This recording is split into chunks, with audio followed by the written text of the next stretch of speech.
Hello, welcome again to Fairtax Power Radio. I'm Bob Paxton. I'm Bob Scarborough. And We I'm are the David Kendall. Yes, we are this week's edition of the Fairtax Guys, and I think this is the first time in my memory over the 8 sub years we've been doing this program. We've had a guest on for 3 weeks in a row. We were with Randy Fisher the past couple of weeks talking about social media, and Yeah, Professor David Kendall from the University of Virginia Wise is with us today. Professor, thank you so much for taking some time to talk to us. Absolutely my pleasure. All right, we got a long way to go and a short time to get there, so I just want to dive right on in and try to keep this discussion as apolitical as possible and keep it entirely within the realm of the science of economics to the greatest degree that we can. And my first question to you, Professor, is that with the president talking about replacing the income tax, if we can again take the politics out of it to the greatest degree possible, I'd like to get your opinion and your analysis of the effects on the economy of an income tax versus a consumption tax, assuming that both raise the same amount of revenue and take the same amount out of the economy. Which is better? Well, I'm just going to lay it right out there. I've been teaching public finance for something like 20 years, and I know a lot of the other economists in the United States who specialize in public finance. And I can assure you that when you take the politics out of it, that the just the super majority of economists who study, teach, specialize in public finance agree that taxation on an income base is far, far worse than levying income on what we call, as you know, a consumption base. So I'm going to lay that right out there that this is truly a case where, yep, believe it or not, most of the economists who know anything about it, not every economist studies taxation, they agree. But as soon as you allow the politics to enter in, guess what happens? Mm-hmm. So that I'll say that. Now, to get directly to your interest in how moving to a consumption-based tax, which simply means that means we're going to decide if we move to a consumption-based tax, that means how much you owe depends on how much you spend on consumption Mm-hmm. of goods and services. Okay. That's, I like to make the distinction that, all taxes are paid from income. That ought to be clear and obvious. Don't need to expand on that. Mm-hmm. But how do you get levied the tax is what we're talking about. And it has tremendous advantages to base the tax on consumption. Why? Why is that true? And please interrupt me if a question No, occurs that, to you, that, because I that can go on and on. saying I that is the question. Why is that true, and what is the Okay, here's different? why. What are the different impacts that the two different types of taxation have on an economy?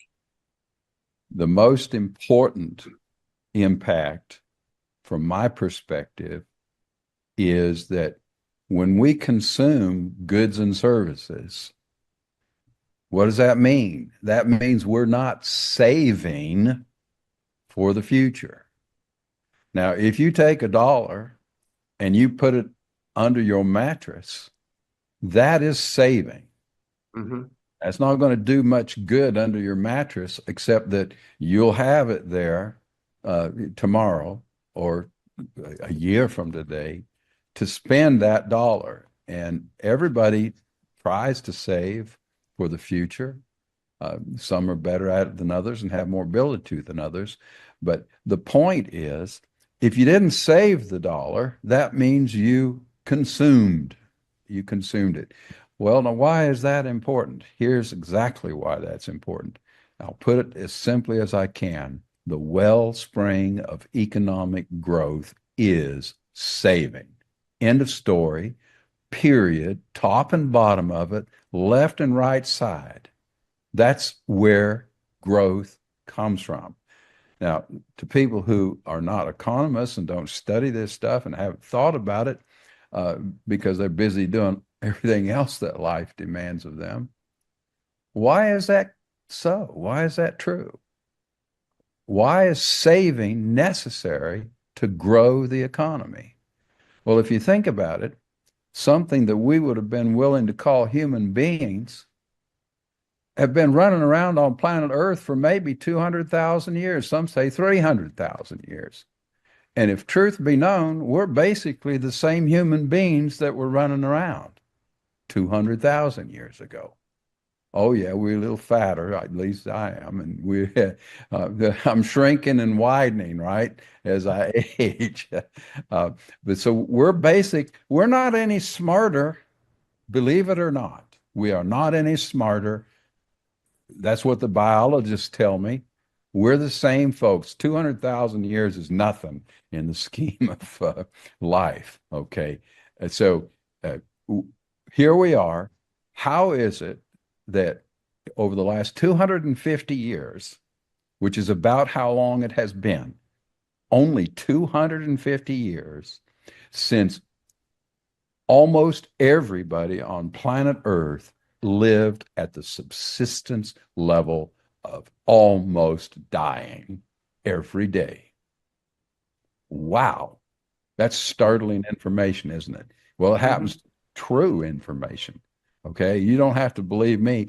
These days, you can ask Chat GPT to give you a summary of that, and within a second or two, there it'll be before your very eyes with reference sources. Okay. 250 years ago, believe this or not, in today's dollars, forget inflation, today's dollars, the typical person on Earth lived on what would be today $4 a day. Wow. $4. Now you just think about it. I'm talking today's prices. $4 a day. Think about that. If you had $4 a day to live, how would you live? The answer is you'd be hunting food. That's what you'd be doing. And mostly you'd be dying before you got to be 40. I'm making this point, Bob, I hadn't quite sunk into me that both of you were named Bob until it's right in front of me here on the screen. So if we had to spend all of our time just barely staying alive, how squalid would life be?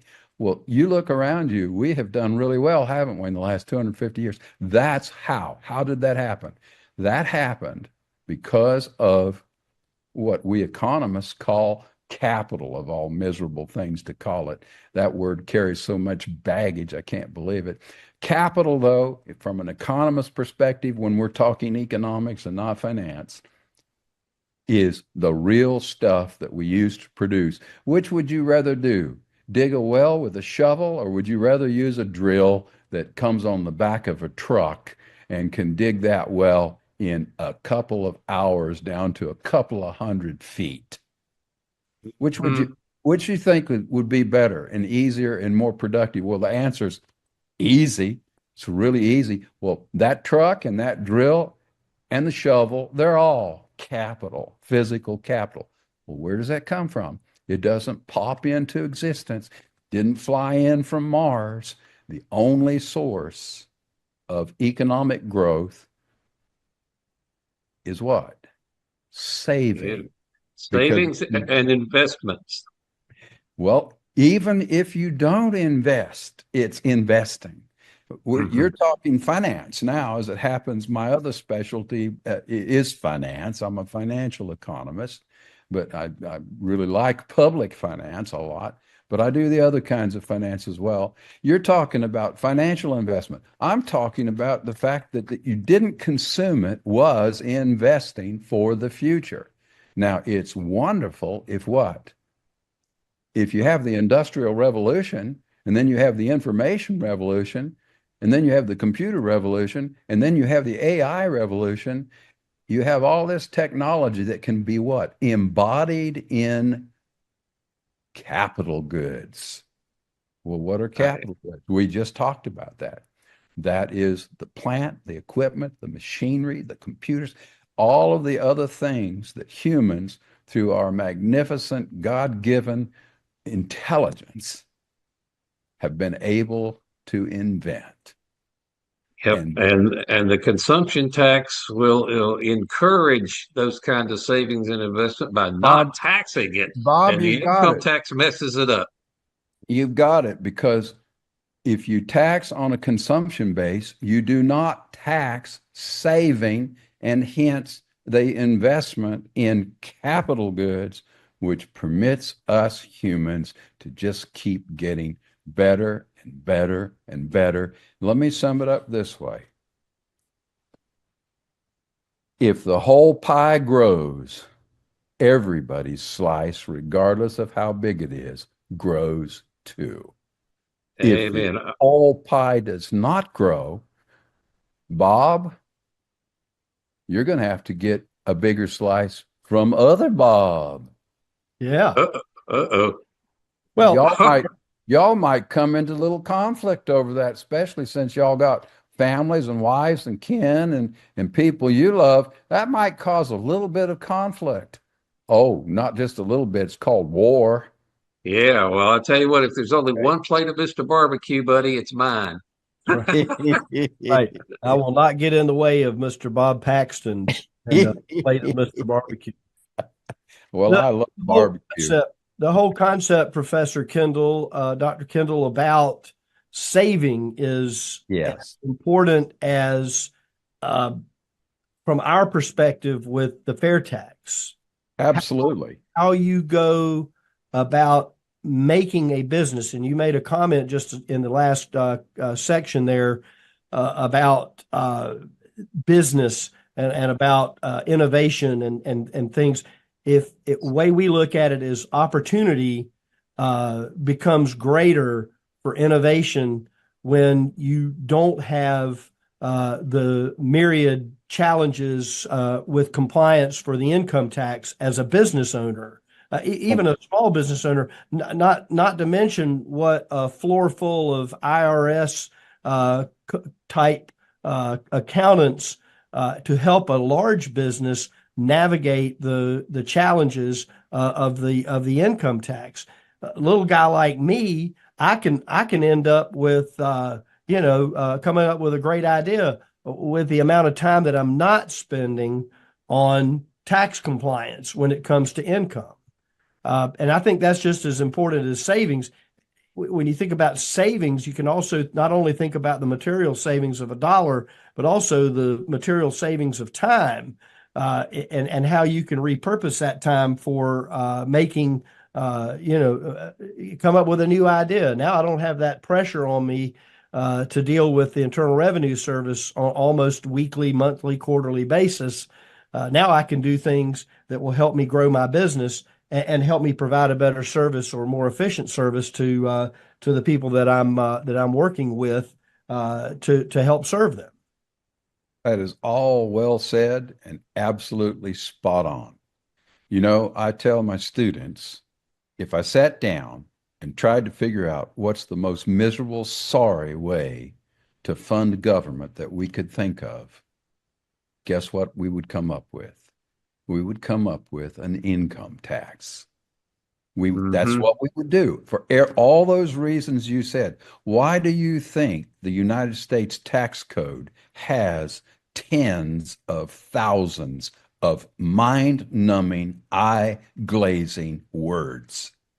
Because it's a miserable, sorry, transactions cost laden way to fund government. Well, then why in the world do we have it?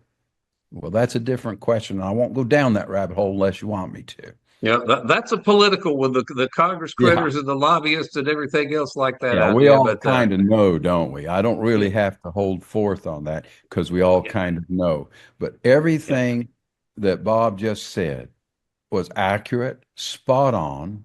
And the amazing thing to me is that we who study ways to finance government, public finance economists, all agree when we sit down and have a beer. All right. Well, We're another not thing I wanted talking, to, we're not talking to politicians. We're not talking to the media, talking to each other.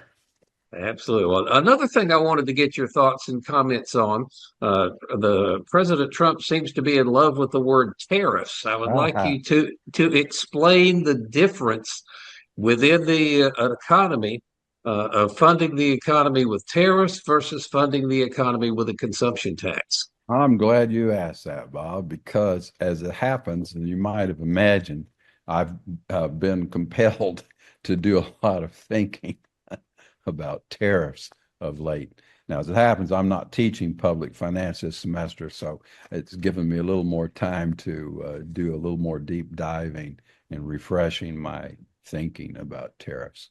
Okay, what is a tariff?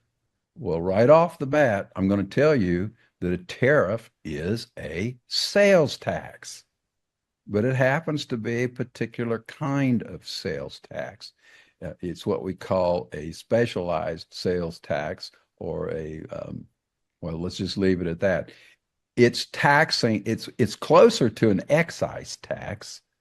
Okay, we know what an excise tax is. That's like we pay an excise tax on tires. In fact, I just had to buy one yesterday because I had a blowout. And I paid a federal excise tax. It's just levied on tires because it's a tire, right? So, Mm-hmm.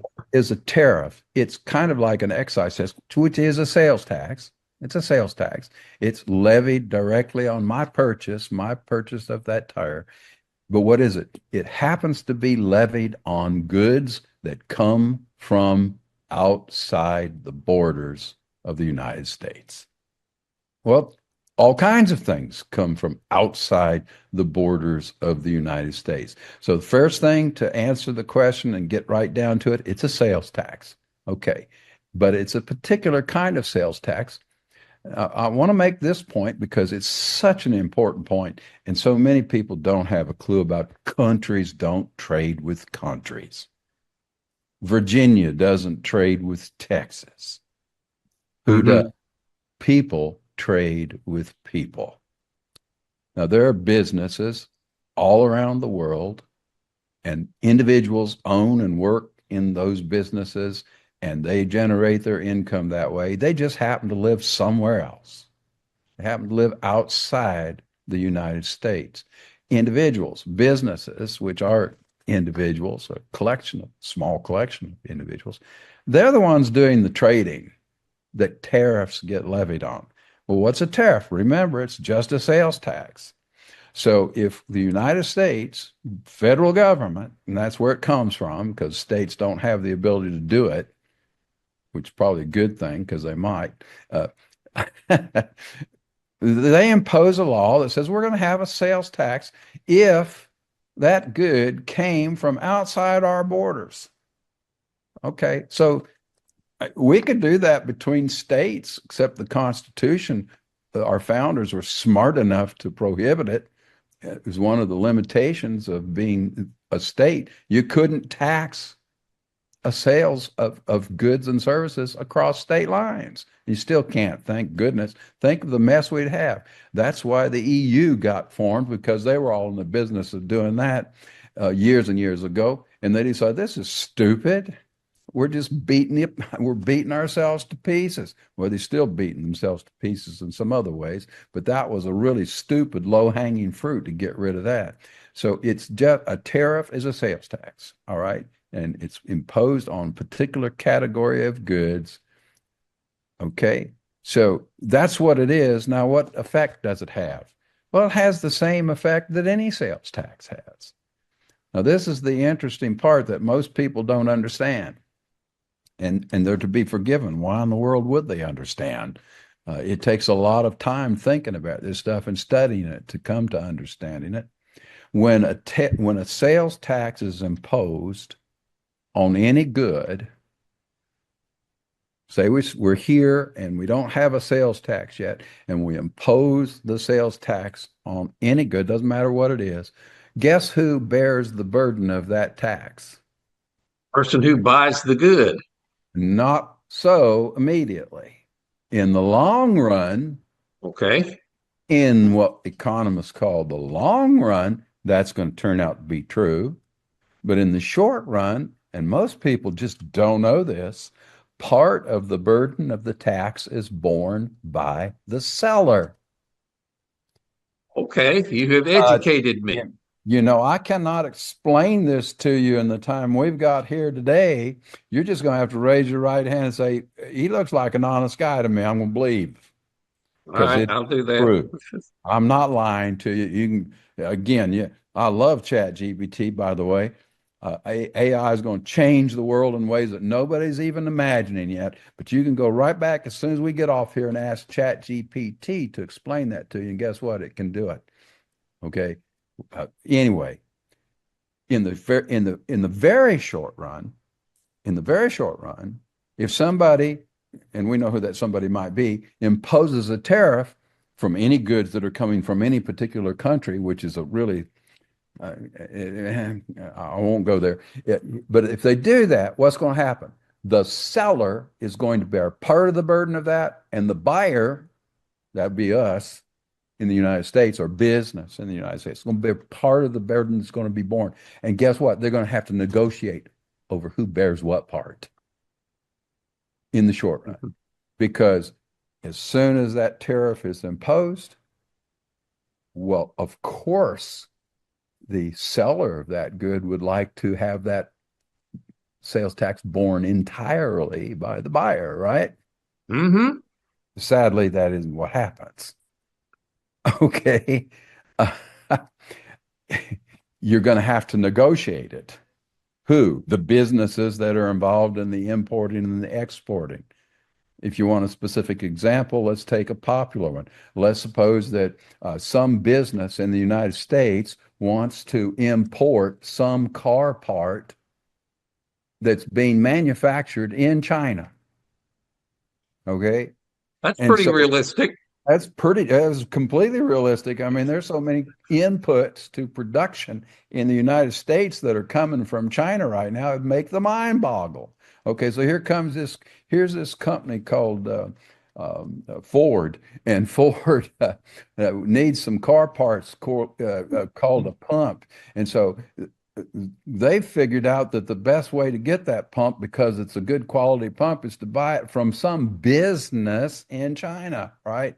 Now along comes government and says, we're going to put a tariff on that, folks. Now what? Well, Ford starts to say to their supply chain supplier, somebody's got to pay this tax. It's a tax. Uh, how about we split it? Okay. So that's what will happen in the short run. Now, in the long run, things get more interesting. Why? Because in the long run, after I put it this way, after all the dust settles, if they don't keep stirring the dust up, which they will, but never mind that. If all the dust got to settle, in the long run, that tariff will finally have to appear in the final price of the buyer, the consumer, which probably you and I, if we thought about it for a little bit, might scratch our heads and say, well, that's probably how it ought to work. We might, because why? Well, who the hell else should pay for it if not the buyer? But they're the Yeah. ones getting the benefit of the good. All right. So, but that's the economic long run. And the economic long run never arrives when it's called taxation. You know why? Because they keep changing the tax laws. Yes. Oh, yes. That's one of the most miserable things about the income tax. Not a single year goes by that the IRS does not change substantial parts of the lived U.S. tax code. It ain't Congress Oh, doing that. Congress only messes with it every 3 or 4 years, and then they mess with it and stir some up, get the dust flying again. Right? Don't let the dust settle. Bob Scarborough, is it? Yes. Scarborough, your last name. Yes. This Bob, you hit the nail on the head. All of these transactions costs and burdens of compliance. Do you know? I know you guys know, but maybe our listeners don't know, is now estimated by the best methods that we may have, which aren't good, but for estimated it, to cost us in the United States over $500 billion per year, every year. Year in, year out, year in, year out. That's $500 billion that could be saved and invested and allow the economy and stimulate the economy to grow. Now, most people have no idea over, let's say, just a generation, which is about 30 years, let's say 30 years, how big the economic pie grows over 30 years with just 0.5% increase in the rate of growth. Now, if I had my Excel spreadsheet open here, I'd whip that calculation on you in a minute and you'd be stupefied. Oh, wow. You would be, right. You would be stupefied. You'd say, that's not, Professor, you've made a miscalculation. It can't possibly be that 0.5% increase in the growth rate of our economy, GDP, would increase in 30 years tens of thousands of annual income at the median? Yeah. Yep. It's not a miscalculation. I'm being a little dramatic because I like to be. That's why my students put up with me, because they enjoy all the drama. But it's true. I do my best not to teach students things that I do not believe are true. Because last minute, I got a quick question for you. And yes, thank you. Young people that you talk to today, of course, none of us really have lived through a time where there was no income tax. And what we're trying to do is get back to that. When you talk to young people specifically about the differences of maybe some of the things we're talking about right now, and you talk about tariffs and current events and things like that, what is their response to commentary that you make during one of your classes on the differences and what they feel they are going to have to experience when they get out of college and into the workforce? I would say that the young people that I teach today, and the average age is probably around 20-year-olds, are the typical, that's kind of the average age student. They have a fairly dim view of their future at this time, at least where I teach. Okay. And part of that dim view is, well, I keep paying into Social Security. Every time I get my paycheck, I see that they're sucking money out of me here, and they call it FICA, right? And I'm not ever going to see a dime of that. That's one thing that they think. Okay. Another thing that they're just kind of, they feel a little bit helpless, to be honest with you, because you got to remember, most of these folks just 3 years ago were in high school and they lived through COVID. They lived through the pandemic, and they saw how people behaved in the pandemic. How did people behave? You were told to shut up, sit down, and do this, and that's what we did. And so they have a fairly dim view of how the future might go, to be honest with you. Well, now, I have some very good students, and I have some that, they're not quite as good. But the really good students, they're optimistic, but some of the lesser students, they're not quite as well prepared and so forth. They're a little bit discouraged, maybe that's the word, and they're not quite sure about how it's all going to pan out. But well, that's neither am I. Yeah, I bet if we all had a crystal ball, we could. Wouldn't that be the case? Wow, how cool would that be? All right. Well, It takes a while. I'll be teaching public finance in next fall, and I'll probably have 15, 20 students in there. And I would say that most of those students will leave that class absolutely convinced, and they will be able to explain it to their parents why we should eliminate the income tax and move to a national retail sales tax to finance our federal government. And of course, you and I know that the fair tax has been, there's an actual bill, HR 25. We all know about it. You guys do, and your listeners do. And it has been so vetted and so researched, it's almost stupefying to me that we have not been able to get it even before the Congress, and how exciting that is to me personally, since I've been involved in trying to help people understand it since, I don't know, about 2004 or something like that. And we live in a time where it might just happen. I certainly hope so. And I tell you what, we slap out of time here for this edition of FAIRtax Power Radio. I mean, we could Goes by fast. go on for a good little while here, but Dr. Kendall, we certainly do appreciate your time and your expertise here, and we will indeed have you back on the program sometime in the future. I'll be welcome and welcoming to come, and glad of it, and I wish you all the best.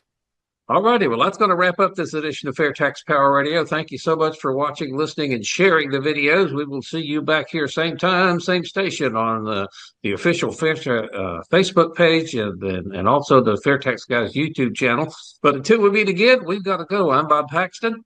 I'm Bob Scarborough. And that's David Kendall there between us. And we are the FAIRtax Guys, reminding you that the fair tax is the only truly fair tax. And once you understand it, you'll demand it. So tell me how it works. You know, it's probably changed since the last time I saw it, but the short answer would be, you want to take this one? Oh, sure. Okay. Imagine bringing home everything you make. You don't get taxed for saving or accumulating wealth, and your boss doesn't get taxed more even if he pays you more. Wow, now see, that's amazing. So the end result of all that is the cost of producing products and running a business goes down, so things cost less. And on top of all that, imagine every criminal, non-citizen, and under-the-table worker also paying taxes. That's amazing. That's the fair tax. We tax what you consume as you consume it, and that's it.